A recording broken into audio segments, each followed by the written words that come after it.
नमस्कार। खास कार्यक्रम देश देशांतर में आपका स्वागत है। मैं हूं आरफा खानम शेरवानी। शीत युद्ध के समय से चल रही दशकों पुरानी दुश्मनी को भुलाकर क्यूबा और अमेरिका गले लग रहे हैं। हालांकि इस दोस्ती की शुरुआत इस साल अप्रैल में ही हो गई थी, जब राउल कास्ट्रो और बराक ओबामा ने पहली बार हाथ मिलाया था। अब दोनों देशों ने एक दूसरे के यहाँ दूतावास खोलने की घोषणा की है। दुनिया की राजनीति के इतिहास में इसको एक बड़े घटनाक्रम के तौर पर देखा जा रहा है। फिडेल कास्ट्रो 1959 में एक बड़ी क्रांति के वाहक बने थे और क्यूबा में वामपंथी सियासत की शुरुआत हुई थी। 1959 में इस क्रांति के बाद अमेरिका और क्यूबा के बीच जो भी संबंध थे वो खत्म हो गए थे और अमेरिका ने क्यूबा पर काफी आर्थिक प्रतिबंध भी लगा दिए थे। इन प्रतिबंधों का क्यूबा पर काफी असर भी पड़ा। अब देखने की हम ये कोशिश करेंगे कि इस बदलते राजनीतिक घटनाक्रम में इस रिश्ते को अमेरिका और क्यूबा की जनता किस तरह देख रही है और दुनिया की राजनीति के जो समीकरण हैं वो किस तरह से प्रभावित होंगे इन दोनों देशों के करीब आने से। आने वाले दिनों में सब कुछ पता चलेगा। अपने खास मेहमानों के जरिए इन तमाम सवालों के जवाब हम ढूंढने की कोशिश करेंगे, क्योंकि कहीं ना कहीं विचारधारा के स्तर पर दो अलग अलग धुरियां हैं।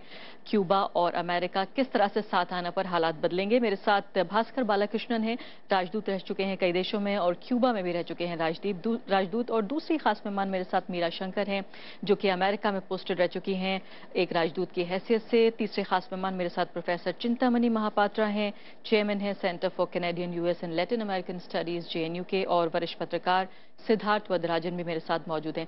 सभी मेहमानों का बहुत बहुत स्वागत है। सबसे पहले बालाकृष्णन जी, आपके साथ मैं शुरुआत करना चाहती हूँ। आप वहाँ पोस्टेड रह चुके हैं, वहाँ की जनता, वहाँ के मिजाज को अच्छे तरीके से समझते हैं। मैं ये एक सर्वे पढ़ रही थी अलग अलग दोनों देशों का कि जनता आखिर क्या चाहती है, क्योंकि ये भी देखना होगा कि आखिर 50-60 साल गुजरने के बाद क्यों इन देशों को अभी इस बात का एहसास हुआ कि इन्हें साथ आना चाहिए। तो 97% जो है क्यूबन समर्थन इस बात का कर रहे हैं कि अमेरिका और क्यूबा को साथ आना चाहिए। ऐसा क्यों?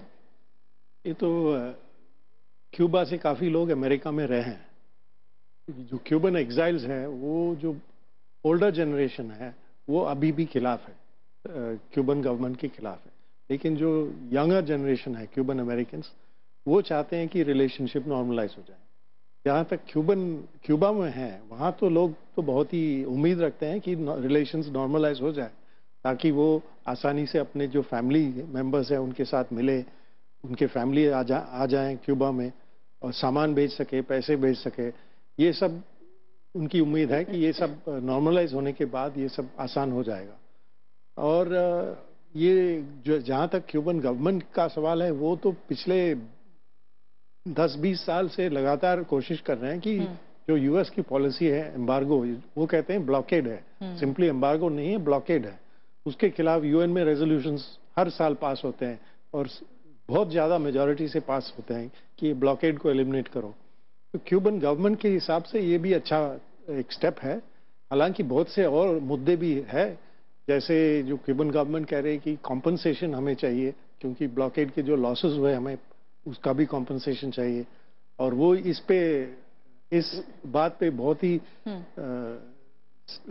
स्ट्रिक्ट है कि हमारे जो रेजीम है वो उस पर इंटरफेरेंस नहीं होना चाहिए। वो कह रहे हैं कि जो ब्रॉडकास्ट कर रहे हैं अमेरिका से हमारे रेजीम के खिलाफ, वो ब्रॉडकास्ट बंद किया जाए।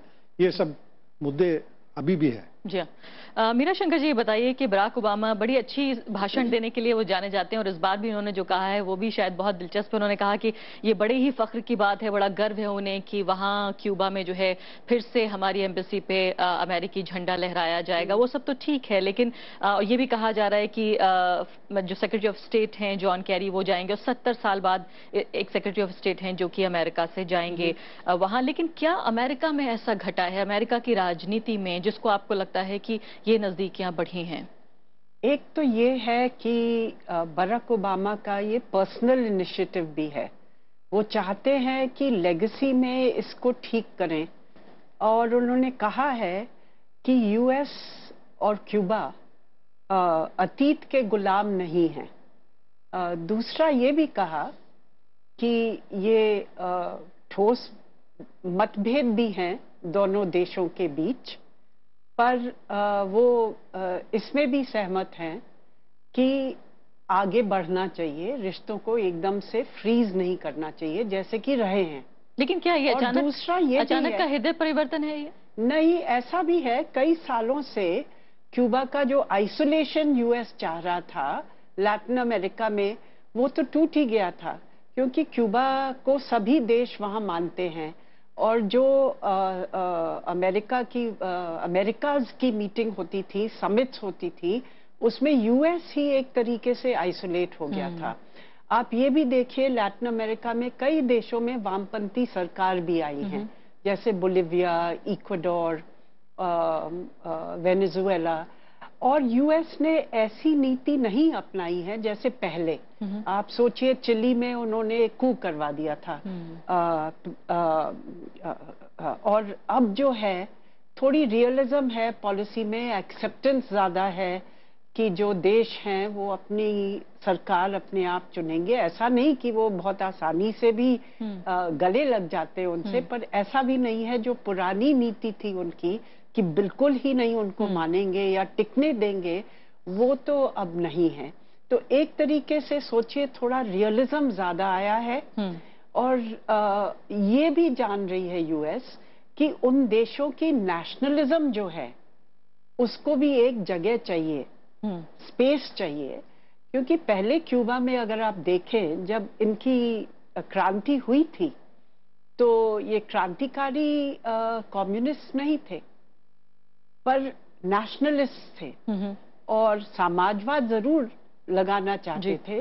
पर वो ऐसा था ना कि बटिस्टा की जो सरकार थी, यूएस में जब प्रोहिबिशन था, तो सारे bars, liquor dens, gambling dens सब क्यूबा में थे जी। और अमेरिका से सब लोग जाके वहीं पे जो गलत चीजें करना चाहते थे, हम पलटेंगे और देखेंगे कि क्या जो अंदरूनी क्यूबा है, जो असली क्यूबा है, क्या अमेरिका से रिश्ते बहाली के साथ ये क्यूबा के बदलने की भी एक शुरुआत हो सकती है। प्रोफेसर महापात्रा, ये बताइए कि बराक ओबामा ने ये भी कहा अपने भाषण में कि 90 मील की दूरी से हम अलग हुए हैं दो देश, और वापस जो है ये एक नया चैप्टर होने जा रहा है एंगेजमेंट का इस पूरे दशक में। और खास बात ये भी है कि कहीं ना कहीं अब जब वो जाने वाले हैं, बिल्कुल जाने के दिन नजदीक हैं उनके, तो चाहते हैं इतिहास में उनका नाम दर्ज रहे।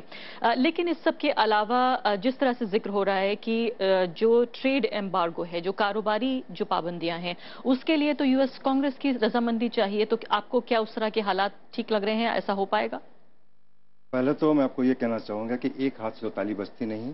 तो अभी जो भी हो रहा है, सिर्फ बराक ओबामा ने चाहा भाषण दे दिया या हो रहा है, ऐसा बात नहीं है। अब क्यूबा की पर्सपेक्टिव में भी देखेंगे तो क्यूबा काफी सालों से, काफी दशकों से एक आइसोलेटेड कंट्री हुआ था।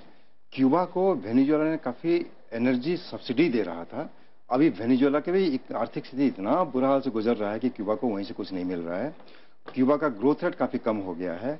और क्यूबा के साथ जो कम्युनिस्ट नेशंस थे, धीरे धीरे देख रहे हैं कि चाइना तो अपना कम्युनिस्ट पॉलिसी, इकोनॉमिक पॉलिसी पूरा बदल डाला है। वियतनाम का भी काफी परिवर्तन हो रहा है धीरे धीरे। तो नॉर्थ कोरिया छोड़ के बाकी जितने भी कम्युनिस्ट कंट्री थे वो क्यूबा के साथ थे, वो धीरे धीरे बदल रहे हैं। और वेस्टर्न हेमिस्फीयर में, वही लैटिन अमेरिका में जो देश क्यूबा को सपोर्ट कर रहे थे, अभी वो भी धीरे धीरे बदल रहा है। पर अमेरिका की तरफ से देखेंगे कि जब ओबामा इलेक्शन लड़े थे पहली बार, उसी टाइम उनका ये कहना था कि यूनिलैटरलिज्म और मिलिट्री फोर्स यूज ना करें, ज्यादातर के एक लिबरल पॉलिसी और एंगेजमेंट और डिप्लोमेसी की बात करें। तब से उनका ये था कि जो देश को दुश्मन माना जाता है उनके साथ कैसे रिलेशनशिप को बदल डालेंगे। उसमें क्यूबा भी एक देश है, ईरान दूसरे देश है। तो ये भी एक पहलू है। तीसरी कारण यह है कि अभी जिस ढंग से आतंकवाद फैल रहा है, और आतंकवाद अलग अलग किस्म के होते हैं। क्यूबा ने जितने भी लेफ्टिस्ट ग्रुप्स थे लैटिन अमेरिका में, सबको मदद कर रहा था, ट्रेन भी किया, ऐसा भी आरोप है। क्यूबा एक दोस्त बन जाए तो अभी जो भी कहीं इधर उधर ग्रुप्स हैं उनके भी सपोर्ट खत्म हो जाएगा। तो हमें ये आर्थिक पर्सपेक्टिव में और राजनीतिक पर्सपेक्टिव में और स्ट्रेटेजिक पर्सपेक्टिव में भी देखना है। नहीं तो देखिए, छोटा सा देश, 89 नॉटिकल माइल्स है फ्लोरिडा से, पेंसिल्वेनिया से भी छोटा है, मगर देश इतना बुरा नहीं है। 65% तो वहां गोरे रहते हैं, ब्लैक्स तो ओनली 10% है। और उसी देश में जब फिदल कैस्ट्रो थे, CIA ने 800 से ज्यादा बार उसको खत्म करने के लिए कोशिश की थी, नाकाम भी रहे थे। क्यूबा सोवियत यूनियन का इतना बढ़िया दोस्त था। क्यूबान मिसाइल क्राइसिस हुआ था। अभी जो डिक्लासिफाइड डॉक्यूमेंट्स अभी निकला है, उसमें से अमेरिकन को ये भी पता नहीं था कि सोवियत यूनियन ने कितना मिसाइल रखे थे। और जिस तरह से उनका जो असेसमेंट था, सारे गलत निकला। तो क्यूबा एक इंपॉर्टेंट देश है। उनका आर्थिक जो सिस्टम है इतना बुरा नहीं है। उनका जो पर कैपिटा इनकम भी काफी अच्छा है। तो ये सारे को नजर में रखते हुए क्यूबा एक बिजनेस अट्रैक्शन के लिए भी इंपॉर्टेंट है, अमेरिकन बिजनेस के लिए। तो ये और क्यूबा भी ये सोच रहा है कि अमेरिकी बाजार उससे मिल जो जाएगा। आपका प्रश्न जो है कि रिपब्लिकन डोमिनेटेड कांग्रेस में क्या रवैया होगा, क्या नहीं होगा, वो कोई मुद्दे को लेके अभी देखिए इलेक्शन आने वाला है 2016 में, तो सारे वो राजनीतिक फुटबॉल बनेंगे अमेरिका में। सिद्धार्थ वरदराजन जी, ये बताइए, फिलहाल आपने तीनों मेहमानों की बातें सुनी हैं कि किस तरह से वो प्रतिक्रिया दे रहे हैं। क्या आपको भी ये लगता है वाकई कि अचानक 50-60 साल गुजर जाने के बाद, आधी सदी के बाद दोनों देशों को ये एहसास हुआ कि चलिए हाथ मिलाया जाए, बड़ी भल मानसता के साथ ये सब कुछ हो रहा है? या आपको लगता है कि आर्थिक वजहों के अलावा घोर राजनीतिक वजहें भी हैं क्यूबा से हाथ मिलाने की, खासकर अगर अमेरिका की दृष्टि से देखें? देखिए, सबसे पहले तो जहां तक मेरा मानना है, बदलाव जो है मतलब ये बदलाव जो है अमेरिकी नीति में मुझे नजर आ रहा है। क्यूबा के तरफ से कभी ऐसा कोई इनका स्टैंड नहीं था कि हम कूटनीतिक संबंध या आर्थिक संबंध अमेरिका के साथ नहीं रखना चाहते। डिप्लोमेटिक रिलेशंस और आर्थिक जो रिश्ते हैं, इसका एक तरफा खात्मा जो है यूएस ने किया, और न सिर्फ अपने लिए बल्कि तमाम कोशिशें की पिछले 20-30 साल में, 40 साल में, कि दुनिया का कोई ऐसा मुल्क ना हो जो क्यूबा से आर्थिक रिश्ते बनाए। अमेरिका ने ऐसे कानून बनाए तीसरे मुल्कों को एक तरह से निशाना बनाने के लिए कि जो कंट्री या उनके जो कंपनीज हैं क्यूबा में निवेश करते हैं तो उनके खिलाफ कार्रवाई की जा सकती है अमेरिकन सिस्टम के अंदर। तो ऐसा ये अमेरिका का स्टैंड था, क्योंकि अमेरिका पूरी तरह से रेजिम चेंज में विश्वास करता था कि किसी न किसी तरीके से क्यूबा की जो सरकार है, क्यूबा की जो हुकूमत है, उसको हटाया जाए, उसको बर्खास्त किया जाए, उसको रिप्लेस किया जाए। मुझे लगता है कि ओबामा, और मैं मानता हूं कि ये एक तरह से बहादुरी है उनकी, कि अमेरिकन पॉलिसी की असफलताएं को स्वीकार करते हुए उन्होंने ये सोचा कि भाई आगे अब हमारी रणनीति क्या होनी चाहिए। अगर क्यूबा को हम आइसोलेट नहीं कर पाए, अगर तमाम कोशिशों के बावजूद क्यूबा अभी भी अपने पैरों में खड़ा है, अभी भी जो है अलग अलग दिशाओं में, अलग अलग क्षेत्र में वो तरक्की भी कर रहा है। चिंतामणि जी ने जिक्र किया उसके आर्थिक जो सिस्टम है, लेकिन मेडिकल हेल्थ स्फीयर में काफी जो है, जैसे आज ही जो है, आज कल खबर आई कि बिल्कुल किस तरह से HIV संक्रमण को मां से बेटे तक फैलने का जो एक बहुत बड़ी समस्या थी दुनिया भर में डॉक्टर्स के लिए, क्यूबा ने एक तरीका निकाला है एड्स इन्फेक्शन को रोकने के लिए। और दुनिया को देन होगी उनकी। जब अफ्रीका में इबोला वायरस का संक्रमण शुरू हुआ तो क्यूबा से सबसे पहले जो है डॉक्टर गए वहां के लोगों को बचाने के लिए। तो क्यूबा एक ऐसा मुल्क है, तो जाहिर है कि अमेरिका जो है सफल नहीं हुआ है, तो अब एक चेंज स्ट्रैटेजी के तौर पे ओबामा साहब कोशिश कर रहे हैं कि भाई क्यूबा के साथ अब रिश्ते बनाए जाए। और क्यूबा ने, मुझे लगता है कि 1 मिनट की भी देरी नहीं की उस ओपनिंग को स्वीकार करने के लिए, और उस ओपनिंग को इंकरेज करने के लिए। तो मैं समझता हूं कि ये भी एक अच्छी बात है कि क्यूबा ने जो 50 साल का जो कड़वा इतिहास है उसको एक तरह से बाधा नहीं बनने दिया, और उन्होंने ज्यादा तू मैं की सियासत भी शायद नहीं खेला। अमेरिका ने जब कहा कि भाई रिश्ते बनाए, तो क्यूबा ने कहा बिल्कुल हमको बनाना चाहिए जी। तो अगला कदम जो है, अब जैसे चिंतामणि जी ने कहा कि भाई चुनाव आने वाले अमेरिका में, कांग्रेस का रुख क्या होता है, क्योंकि अमेरिकन प्रेसिडेंट के हाथ में आप एक एम्बार्गो को सस्पेंड कर सकते हैं, लेकिन आप उनको पूरी तरह से हटा नहीं सकते। और क्यूबा तो चाहेगा कि जो आर्थिक बाधाएं, जो रुकावटें हैं, उसको पूरी तरह से खारिज किया जाए, ताकि एक नॉर्मल रिश्ता जो दो नेबर्स के बीच में होना चाहिए, क्यूबा और अमेरिका के बीच में बने। जी सिद्धार्थ वरदराजन, इसके अलावा अगर दुनिया की राजनीति को हम देखने की कोशिश करें, जो एक तस्वीर बनती थी अब तक कि अमेरिका वर्सेस ईरान और क्यूबा और इस तरह के देश जो कहते थे, अब अगर इन शब्दों का इस्तेमाल किया जाए कि अमेरिकन जो हेजेमनी है उसके खिलाफ खड़े रहते थे, और अमेरिकी जो विरोध है उसके सिंबल के तौर पर, उसकी पूरी एक प्रतिमूर्ति के तौर पर खड़े रहे। लेकिन अगर हम देख रहे हैं पिछले दिनों में ईरान से भी बातचीत चल रही है, एक तरह से की शांति प्रक्रिया जैसी लगती है, और अब क्यूबा भी धीरे धीरे करीब आ रहा है। तो क्या लगता है कि ये दुनिया की राजनीति में धीरे धीरे उस तरह का बदलाव है जहां बहुत ज्यादा धुर विरोध नहीं होगा?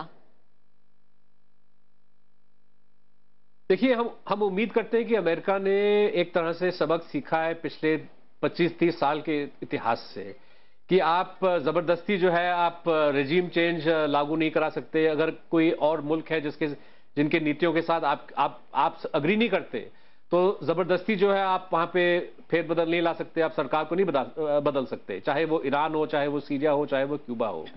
तो मुझे लगता है कि अगर अमेरिका ने पूरी तरह से अब ये एक्सेप्ट करना शुरू किया है कि भाई कोई अगर हम चेंज चाहते हैं तो बातचीत के जरिए होना चाहिए, डायलॉग के जरिए होना चाहिए, ताकि एक दो देशों में समझौता हो, तो मुझे लगता है कि ये अच्छा कदम होगा, ये अच्छी शुरुआत है अगर अमेरिका वाकई में इस दिशा में जा रहा है। लेकिन जैसे आप अच्छी तरह जानते हैं कि चुनाव के बाद ओबामा चले जाएंगे, उनकी जगह में कौन आते हैं, उनका रुख क्या होगा, अमेरिकन कंपनीज के इंटरेस्ट क्या है, ये तमाम चीजें हैं जो अमेरिकन फॉरेन पॉलिसी को दिशा देती हैं। और मुझे लगता है कि अभी कहना कि पूरी तरह से अमेरिका ने अपने पॉलिसी में चेंज लाने की का फैसला किया है, ये शायद थोड़ा प्रेमेच्योर होगा। जी भास्कर बालकृष्णन जी, बताइए कि वो वजहें जिनके तहत ये जो रिश्ते थे अमेरिका और क्यूबा के जो टूटे हैं, या जिस तरह से सिद्धार्थ वदराजन कह रहे हैं कि एक तरफा अमेरिका ने अपने को अलग किया, वो वजहें अपनी जगह बनी हुई हैं, चाहे वो वामपंथी नीतियों की बात करें या और दूसरी चीजों की बात करें।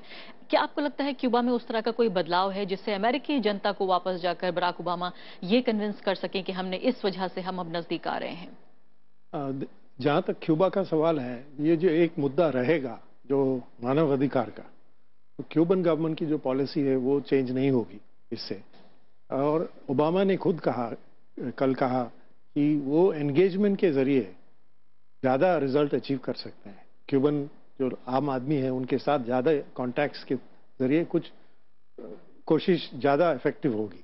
लेकिन ये जो मानव अधिकार का मुद्दा ये तो रहेगा, ये फंडामेंटल डिफरेंस है कि कैसे स्टेट को गवर्न करना। जहाँ तक क्यूबन की जो सवाल है, वो समझते हैं कि जो सिंगल पार्टी सिस्टम है उसके अंदर डेमोक्रेसी ले आ सकते हैं, लेकिन मल्टी पार्टी डेमोक्रेसी वो कभी नहीं मानेंगे। लेकिन विद इन जो कम्युनिस्ट पार्टी है उसको ओपन अप करके डेमोक्रेटाइज करेंगे, उसमें इलेक्शंस करेंगे पार्टी पोजीशंस के लिए। जहाँ तक आर्थिक सिस्टम है, इकोनॉमिक सिस्टम है, वो तो रिफॉर्म्स शुरू हो गए हैं, एक दो साल से चले हैं। अगर उन्हें गिने रिफॉर्म्स को, तो उसमें ये भी बात हो रही है कि एग्रीकल्चर सेक्टर को जो है वो डिसेंट्रलाइज किया जाएगा, और जो स्मॉल बिजनेसेस हैं उन पर जो रेस्ट्रिक्शंस हैं उनको कम किया जाएगा। इसके अलावा जो रियल एस्टेट मार्केट है उसको लिबरलाइज किया जाएगा, और साथ ही बहुत सारी चीज़ों के लिए, यानी ट्रैवल वगैरह के लिए क्यूबा में जिस तरह की गवर्नमेंट की परमिशन की जरूरत पड़ती रही है अब तक, उसको थोड़ा आसान किया जाएगा। तो ये क्या अमेरिका का असर है या वाकई ऐसा पहले से शुरू हो गया था? नहीं, ये तो क्यूबन सिस्टम है ना, उसमें जो वेनेजुएला से एनर्जी सब्सिडी वो कम हो गई है। पहले भी जो सोवियत यूनियन कोलैप्स हो गई तो क्यूबा को बहुत बड़ा धक्का मिला। तो ये जो क्यूबन लीडरशिप, उनकी राय है कि जो पहले की इकोनॉमिक सिस्टम है इनएफिशिएंट है, तो स्टेट सेक्टर काफ़ी इनएफिशिएंट है, और वो काफ़ी प्रभावित हुए हैं चाइना के एक्सपीरियंस से। जहाँ चाइना ने इतनी अच्छी ग्रोथ रेट और इकोनॉमिक परफॉर्मेंस अचीव किया है, तो वो भी चाहते हैं कि रिफॉर्म्स के जरिए क्यूबन इकोनॉमी को इम्प्रूव कराएं। तो ये रिफॉर्म प्रोसेस चलेगी, लेकिन हालांकि चाइना और क्यूबा अलग अलग देश हैं और सिचुएशंस भी अलग हैं। जहाँ तक यूएस का सवाल है, जो प्रदेश है यूएस में, जो एग्रीकल्चरल एक्सपोर्ट प्रदेश हैं, वो चाहते हैं कि ट्रेड रिलेशंस नॉर्मलाइज हो जाए। जहाँ तक ट्रेड, टूरिज्म और ऑयल एंड गैस सेक्टर में ये काफ़ी इंटरेस्ट है नॉर्मलाइज करने में। लेकिन जो कांग्रेस में है, ऐसे लगता है कि जो कदम कांग्रेस को लेना है, लेजिस्लेशन और ब्लॉकेड को लिफ्ट करना, जैसे हेल्म्स बर्टन एक्ट है, ये ज़्यादा जल्दी नहीं होगी, प्रॉब्लम्स होगी। और जो इकोनॉमिक ब्लॉकेड की जो लिफ्ट करने की बात है, वो उसके लिए बहुत टाइम लगेगी। जी मीरा शंकर जी, इसके अलावा सवाल कई ये भी उठ रहे हैं कि दुनिया की राजनीति में अगर देखें तो वामपंथी विचारधारा कभी ऐसा लगता है कि बिल्कुल खत्म हो रही है, तो फिर किसी देश में चुनाव होता है और अचानक वामपंथी विचारधारा के पर लोग चुनकर आ जाते हैं। इसके अलावा समाजवाद को लेकर भी कहीं ना कहीं उसका भी एक सिंबल बना हुआ था क्यूबा। जिस भी तरह उनके नागरिक रहते थे, लेकिन उनमें से बेशतर ये समझते थे कि शायद उन्हें जिस तरह से वो रहते हैं, उन्हें अपनी खास पहचान के ऊपर एक तरह का गर्व था। क्या यहाँ से इस तरह का समाजवाद, वामपंथी विचारधारा के डाइल्यूशन की तरफ, थोड़ा बहुत घुलने की तरफ कोई इशारा है? आर्थिक तौर पे तो रिफॉर्म्स कर रहा है क्यूबा। जब से राउल कास्ट्रो वहाँ आए हैं तो उन्होंने ये भी समझा है कि पुराने तौर से अर्थव्यवस्था सुधरेगी नहीं, और क्यूबा को काफ़ी सदमा भी लगा, जैसे कि पहले लोगों ने कहा है पैनलिस्ट ने। एक तो पहले जब सोवियत यूनियन गिरा, क्योंकि चीनी क्यूबा से सोवियत यूनियन को बेची जाती थी और वो काफ़ी दाम देते थे क्यूबा को उस चीनी का, तो वो ट्रेड एकदम से ठप हो गया, पूरी अर्थव्यवस्था पे इसका प्रभाव पड़ा। अब वेनेजुएला की कठिनाई की वजह से फिर प्रभाव पड़ रहा है। तो धीरे धीरे वो ये भी चाहते हैं कि इकोनॉमी को लिबरलाइज किया जाए इंक्रीमेंटली, एकदम से बहुत रैडिकल रिफॉर्म नहीं कर रहे हैं, पर इंक्रीमेंटली धीरे धीरे खोल रहे हैं इकोनॉमी को। पॉलिटिकली जैसे कि भास्कर बालाकृष्णन ने कहा, डिसेंट्रलाइजेशन की कोशिश है, पर प्लूरलिज्म की तरफ नहीं जा रही उनकी पॉलिटी। अभी तो वैसे ही चल रही है सिंगल पार्टी, और देखना पड़ेगा आगे क्या होता है जाके, क्योंकि एक तरीके से जैसे मैंने बोला कि नेशनलिज्म थी कास्ट्रो की क्रांति में, फिर क्योंकि दबाव डला बाहर से तो एक तरफ कम्युनिज्म की तरफ भी चली गई। जब ढील पड़ती है तो देखना पड़ेगा कि अंदरूनी जो पॉलिटिकल फोर्सेस हैं वो कहाँ जाती हैं, पर ऐसा है कि राजनीतिक तौर पे अभी स्थिरता है वहाँ। हेल्थ सिस्टम बड़ी अच्छी है, रेशियल इंटीग्रेशन अच्छा है, आर्ट्स और स्पोर्ट्स भी बड़ी अच्छी हैं। हाँ, अर्थव्यवस्था डगमगा रही है और लोग चाहते हैं कि इसको किसी तरीके से बदलाव आए। जी प्रोफेसर महापात्रा, ये सवाल कई उठ रहे हैं कि दुनिया में जिस तरह की पॉलिटिक्स है और जिस तरह की इकोनॉमिक्स है, ज्यादातर देश अब एक ही ढर्रे पर चल रहे हैं। क्या ऐसे में, जबकि ग्लोबल इकोनॉमी का दौर है कि सारे देशों की जो इकोनॉमी है वो एक दूसरे से जुड़ रही है, क्या कुछ देश वाकई अलग थलग अलहदा रह सकते हैं जैसे क्यूबा रह रहा था, या जो संकेत हमें नजर आ रहे हैं वो इसकी तरफ इशारा है कि शायद अब अलग तरीके से स्टैंड अलोन इकोनॉमीज नहीं अस्तित्व में आ सकती हैं? क्या ये इशारा है? पहले तो आपने सही बताया, भूमंडलीकरण, ग्लोबलाइजेशन से कोई भी देश अलग नहीं रह सकता। मगर मैं आपको ये भी बताना चाहूंगा कि जब क्यूबा के ऊपर एम्बार्गो लगी थी तब भी क्यूबा का सबसे ज्यादा फूड इंपोर्ट अमेरिका से ही हो रहा था। अमेरिका से कम 1.4 से 2 बिलियन डॉलर रेमिटेंसेस हुआ करते थे क्यूबा को। तो ये टोटल कट ऑफ रिलेशनशिप नहीं था। और अभी जिस तरह से सिस्टमिक बदलाव आ रहा है, देखिए चाइना एक कम्युनिस्ट कंट्री है। अभी जिस तरह से चाइना का ग्रोथ हुआ है, communist form of government Chinese variety का एक सक्सेसफुल लेजिटिमेट गवर्नमेंट माना जाता है। चाइना का जो इकोनॉमिक सिस्टम है, चाइना एक मॉडल जैसे उभर रहा है। काफी सारे अरब कंट्रीज हैं, अफ्रीकन कंट्रीज हैं, वो चाइना को देखते हैं कि वो वाशिंगटन कंसेंसस छोड़ दो, बेजिंग कंसेंसस देखो। बेजिंग उनके लिए एक मॉडल बनने जा रहा है। तो जैसे एम्बेसडर मीरा शंकर ने बोला है कि क्यूबा भी देखता है कि चाइना में जिस तरह से बदलाव आया है, वियतनाम कोशिश कर रहा है, क्यूबा क्यों ना करे। तो इसीलिए पूरे दुनिया में देखेंगे, एक तरफ जो western liberal capitalism, commercial capitalism का जो अचीवमेंट जब से 2008 से फाइनेंशियल क्राइसिस शुरू हो गया एंड देन रिसेशन शुरू हो गया, उसका एक अट्रैक्टिवनेस कम हो गया है। कम्युनिज्म जिस तरह से सोवियत यूनियन में गिरावट हुई, उसके बाद ईस्टर्न यूरोप में कम्युनिज्म भी एक अट्रैक्टिव सिस्टम नहीं रहा। तो जिस तरह का एक कंप्रोमाइज फॉर्म जो है चाइना में या अभी जो वियतनाम में होने जा रहा है, वो सारे हो सकता है कि वो भी धीरे धीरे नया किस्म का एक सिंथेसिस बन रहा है। और क्यूबा उसी दिशा में जा रहा है कि ग्लोबलाइजेशन को नकार नहीं सकता। ज्यादा देर तक अगर अमेरिका का ट्रेड एम्बार्गो चले तो क्यूबा के हित में नहीं है। और क्यूबा का जो, जैसे सिद्धार्थ जी ने इतना अच्छा बात की वो मेडिकल के सिस्टम के बारे में, क्यूबा एक छोटा सा देश 13 देश में अपना डॉक्टर्स को भेजा है। एक तरफ इतनी तरक्की है, दूसरी तरफ इंटरनेट की भी वहाँ रैशनिंग होती है, इंटरनेट भी राशन के जरिए मिलता है। This the social market economy, बिल्कुल, social market wirtschaft, and China also has a similar phrase. जी सिद्धार्थ मधुराजन जी, आखिरी सवाल, मेरे पास सिर्फ आखिरी 2 मिनट बचे हैं। ये बताइए कि क्या ये एक तरह से संकेत है कि अमेरिका भी, दुनिया तो पहले मान चुकी थी लेकिन अमेरिका भी अब मान रहा है कि जो सुपर पावर का जो उसका स्टेटस था अब वो नहीं बचा है जहां वो विरोध की राजनीति कर सके? क्या आपको लगता है ये भी एक सेल्फ रियलाइजेशन अपने आप में एहसास हो रहा है अमेरिका को? नहीं, ये हकीकत है। और अमेरिका जो है अब चाहते हुए भी जो है क्यूबा में रेजीम बदलाव जो है नहीं कर पाया है। तो एक तरह से ये क्यूबा की जीत है।